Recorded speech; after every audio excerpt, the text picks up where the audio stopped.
I grew up in Hong Kong, and I received my first degree at the University of Hong Kong, and then I went to London, the London School of Economics, to do my master's. And then I joined the Wharton School to do my PhD, and then started my career at Stanford University in 1983. And throughout my career, early on, I wanted to be an academic who worked closely with industry, solving real problems, relevant problems. And in my early days, when I was consulting and working closely with companies like Hewlett-Packard and General Motors and Apple Computer, I found that when I tried to help them to solve an operations problem, oftentimes the root of the problem is not just within one part of the company. Instead, sometimes it's with the suppliers, sometimes with downstream, sometimes with product design, sometimes with logistics, sometimes with the finance or the channel. So that triggered me into the study of the whole complete value net. All the key partners in a value net must be managed and coordinated well in order to make a difference.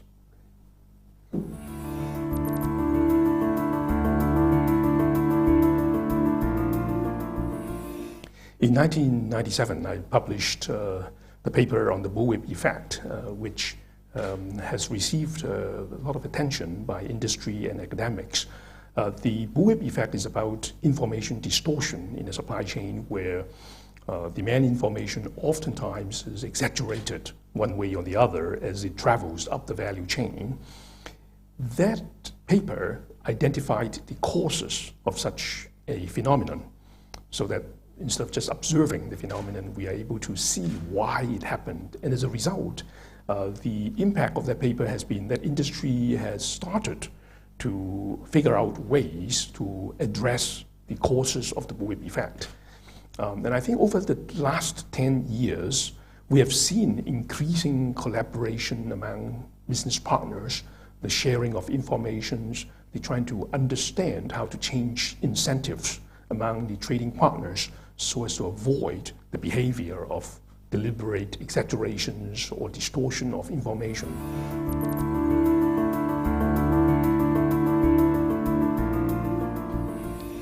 With the progress of advanced technologies, I see that the value chain has evolved in the 3 stages. The first stage is that the value chain has become increasingly efficient and reliable. And that's because of technologies and because of better tools and better processes in place. And then, as the process becomes more efficient, we are also beginning to see the latent needs of the customers being served. So companies are able to do mass customizations, mass personalization, so that different needs and different special requirements of the customers are fulfilled. But I think the final stage of that evolution would be new business models are emerging. Making use of the advances of technologies, we are creating new business models so that companies are not just providing products. Many of them are providing services. Many of them are providing offerings that make it easy for the customers to make use of their products.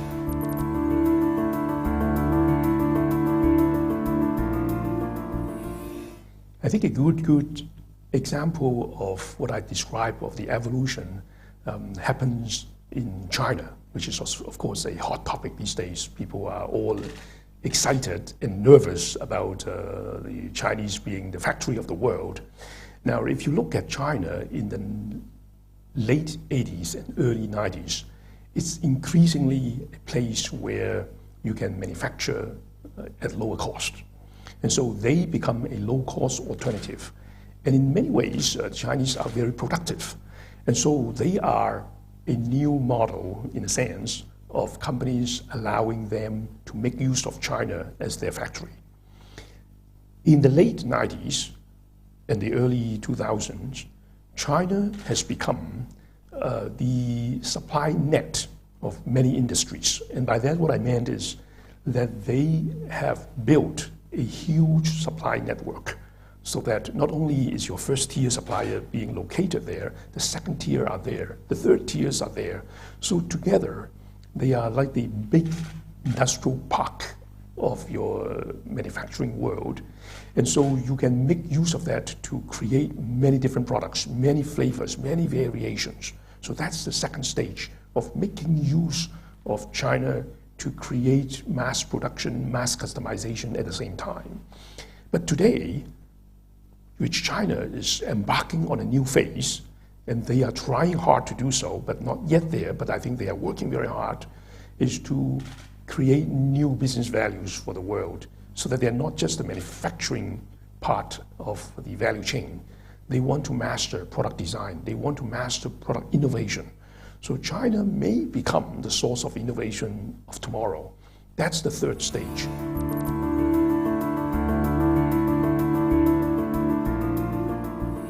Just like in industrial value chain, my relationship with the IESE also started with people. Yes, and I have the great pleasure of being associated with Professor Marc Sachon, and we have a great relationship with mutual respect. Marc was, of course, a former student at Stanford. He did his PhD here at Stanford.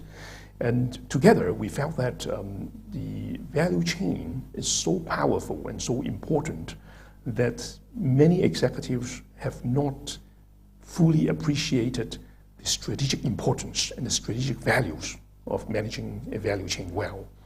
So we embark on offering this executive program to try to provide frameworks, concepts, best practices, examples, and approaches to executives on how to view their value chain at a strategic and a value-creating level.